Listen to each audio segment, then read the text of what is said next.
पाताल सुत्तं अश्रुत्वा भिक्खवे पुथुज्जनो यं वाचं भासति अत्थि महासमुद्रे पातालोति नखोपनेदं भिक्खवे अश्रुत्वा पुथुज्जनो असंतं अविद्यमानं एवं वाचं भासति अत्थि महासमुद्रे पातालो।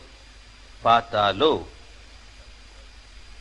जिसका कोई तल नहीं, अतल, अतल है, पकड़ में अगाध है, कहीं पांव टिकाने को जगह नहीं।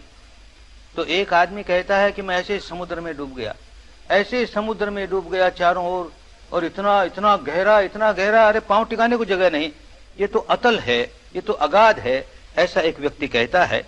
कौन कहता है? जो अश्रुत्वा, जिसने सुना ही नहीं। सबसे पहला कदम मुक्ति का होता है कि धर्म सुने तो सही।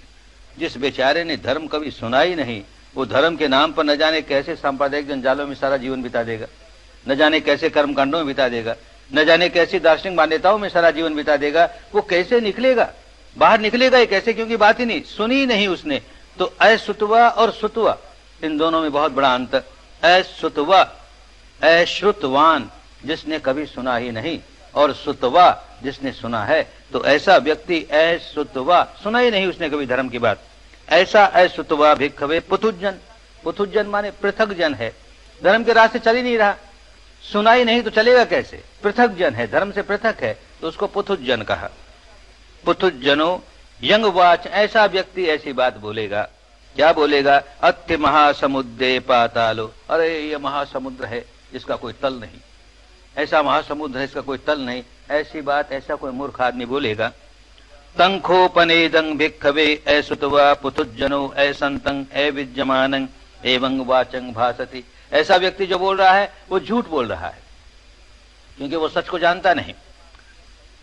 असंतं अविद्यमानं, जो सही नहीं है, ऐसी बात बोल रहा है कि अत्थि महासमुद्रे पातालो, इसका कोई तल नहीं समुद्र का, महासमुद्र का। तो कहते हैं कि ऐसा क्यों बोलता है, कब बोलता है? तो समझाते हैं। शारीरिकानं खो एतं भिक्खवे दुःखानं वेदनानं अधिवचनं यदि तं पातालोति। अधिवचनं, ये उसका पर्यायवाची शब्द है, यानी इसका ये अर्थ है, जिसको ये जो शरीर पर होने वाली संवेदनाएं हैं, दुखद संवेदनाएं हैं, इसी को वो पाताल कह रहा है। होता क्या है, एक आदमी के जीवन में बड़ी अनचाही घटनाएं घटी जा रही हैं, अनचाही घटनाएं घटी जा रही हैं, बड़ा व्याकुल, बड़ा व्याकुल। तो कहता है कि इस व्याकुलता के समुद्र में डूब गया, मुझे तो कुछ दिखता ही नहीं, मेरा पांव कहीं टिकता ही नहीं। तो वो अपना पांव कहीं टिकता ही नहीं, इस तरह से कहता है, तो उसको वो दुख अनंत मालूम होता है, उसको दुख अतल स्पर्शी मालूम होता है, अगाध मालूम होता है, अगाध समुद्र की तरह। ऐसा व्यक्ति, तो ये शरीर पर जब दुख संवेदनाएं आती हैं, जीवन में जब जब अप्रिय घटनाएं घटती हैं, जीवन में जब जब हमारे दुष्कर्म अपना फल देते हैं, तो मानस के स्तर पर हम बड़े व्याकुल हो जाते हैं। लेकिन उस समय सारे शरीर में दुख संवेदनाएं चलती हैं। वो दुख संवेदना देखना नहीं जानता, वो तो केवल अपने दुख में डूबा है, मानस के दुख में डूबा। हाय रे ये हो गया, रे मेरा धन चला गया, रे मेरा अमुक हो गया, रे मेरा अमुक हो गया, रे उसी में रोई जा रहा है, रोई जा रहा है, रोई जा रहा है, अपनी संवेदनाओं को देखता नहीं। तो उसको कोई पांव टिकाने को जगह ही नहीं मिलती, उसको सारा कुछ अगाध ही अगाध मालूम होता है, सारा दुख ऐसा मालूम होता है कि इससे छुटकारा होगा ही नहीं, कहीं कोई जमीन मिलेगी नहीं पांव टिकाने के लिए, मैं तो इसी तरह से ऐसे दुख में रहूंगा। यूं उसके मानस में ऐसे विचार आने लगते हैं, क्योंकि वो अश्रुत्वा है, उसने धर्म कभी सुना ही नहीं।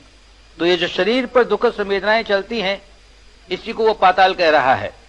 शरीर की संवेदना नहीं देख रहा, क्योंकि उस समय जो दुख चल रहा है वो उसको अनंत दुख मालूम होता है, असीम दुख मालूम होता है। अश्रुत्वा भिक्खवे पुथुज्जनो शारीरिकाय दुखाय वेदनाय फुट्टो समानो। जब शरीर पर होने वाली उस संवेदनाओं का स्पर्श होता है, मन ही मन स्पर्श तो होता ही है, ऊपर ऊपर से तो बाहर क्या घटना घटी उसी मारे दुखी है, लेकिन मन ही मन भीतर भीतर स्पर्श तो हुई जा रहा है, सारे शरीर में दुख का स्पर्श हो रहा है, इन दुखद संवेदनाओं का स्पर्श हो रहा है। तब सोचती, बड़ी चिंता में डूब जाता है, किलमती, बहुत व्याकुल हो जाता है, परिदेवती, बहुत रोता है, उरत्ताली, छाती पीट पीट के रोता है, कंदती, क्रंदन करता है, सम्मोहं आपज्जति, इस प्रकार और मोह में डूबता चला जाता है, डूबता चला जाता है। उसे होश नहीं है कि क्या हो रहा है और कैसे इसके बाहर निकला जाए, तो वो अपने दुखों को बढ़ाने के काम में लगा रहता है। अयंग उच्चति भिक्खवे ऐश्रुतवा पुथुज्जनो पाताले न पच्युठासी गाधं गाधं च नाज्जगा। ऐसे व्यक्ति की ये अवस्था है, क्योंकि वो पृथक जन है, क्योंकि वो ऐश्रुतवा है, उसने सुना ही नहीं कभी धर्म, तो जानता ही नहीं अब क्या करूं मैं। ऐसा व्यक्ति का दुख जैसे वहां पर उसको पांव टिकाने को जगह ही नहीं है, अगाध हो गया उसके लिए, अतल स्पर्शी हो गया उसके लिए, कहीं पांव टिकाने को जगह नहीं। फिर कहते हैं श्रुतवा चखो भिक्खवे, लेकिन जो श्रुतवा है, जिसने सुना है धर्म, समझा है धर्म, अरिय श्रावको, ऐसा श्रावक है जो आर्य मार्ग पर चलने लगा, तो अरिय श्रावको शारीरिकाय दुखाय वेदनाय फुट्टो समानो। जब वो इस प्रकार दुख संवेदनाओं का स्पर्श करता है अपने शरीर पर, तो नेव सोचती, तो चिंतित नहीं होता, न किलमती, व्याकुल नहीं होता, न परिदेवती, रोता नहीं, न उरत्ताली कंदती, न छाती पीट के क्रंदन करता है, न सम्मोहं आपज्जति, ऐसा व्यक्ति मोह में नहीं डूबता, अविद्या में नहीं डूबता। अयंग बुच्चति भिक्खवे, इसी को कहते हैं श्रुत्वा अरिय शावको पाताले पच्युट्ठासी। दुख का महासमुद्र आया, लेकिन उसमें तल स्पर्शी जगह मिल गई, उसको पांव टिकाने को जगह मिल गई। गाधं च अज्जगा, अब अगाध नहीं रहा उसके लिए दुख, उसको पांव टिकाने को जगह मिल गई। क्या पांव टिकाने को जगह मिल गई? ये जो संवेदनाएं हैं, ये पांव टिकाने की जगह है। इसको जब तक नहीं देखता तब तक अगाध ही अगाध, हाय रे मर गया रे, मेरा ये हो गया रे, मेरा ये हो गया रे, मानस के स्तर पर रोई जा रहा है, रोई जा रहा है, रोई जा रहा है। अरे जब ये सारी मुसीबतें आई, अनचाही घटनाएं घटी, तो तेरा काम था पांव टिकाने की जगह ढूंढे। चारों ओर अगाध समुद्र तुझे दिखाई दे रहा है, पांव टिकाने की जगह तेरी ये संवेदनाएं हैं। उस दुख में ये संवेदना तेरी मदद करेगी। इसको देखना शुरू कर देगा तो पांव टिकाने को जगह मिल गई। इसको देखते देखते देखते इस दुख के महासागर के बाहर निकल जाएगा। ये साधकों के लिए बहुत आवश्यक है।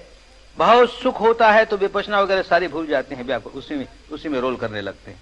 इसी तरह बहुत दुख होता है तो विपश्यना वगैरह सब भूल जाते हैं, आए रे मरा रे, मुझको ऐसा हो गया रे, मुझको ऐसा। अरे अभी तो धर्म की आवश्यकता है तुझे, तूने विपश्यना की है, शरीर की संवेदनाओं की अनुभूति सीखी है, और अब तो दुखद अनुभूति है, दुखद संवेदना की अनुभूति है, और सरल है। इसी को देख भाई, इसी को देख भाई। तो श्रावक अच्छी तरह धर्म को सुन करके समझ करके काम करने वाला हो गया, उसको आधार मिल गया, मुक्ति का पांव टिकाने का एक आधार मिल गया। आधार ये संवेदनाएं ही हैं।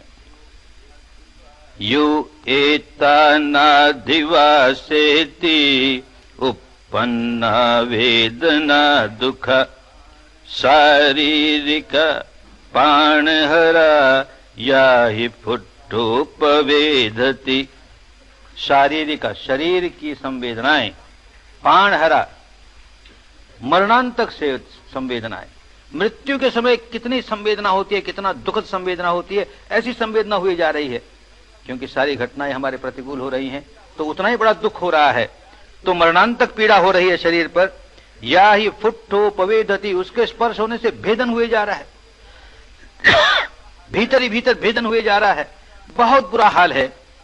यो एता नादिवासेति, उसके साथ रहना नहीं आता उसे, रोई जा रहा है।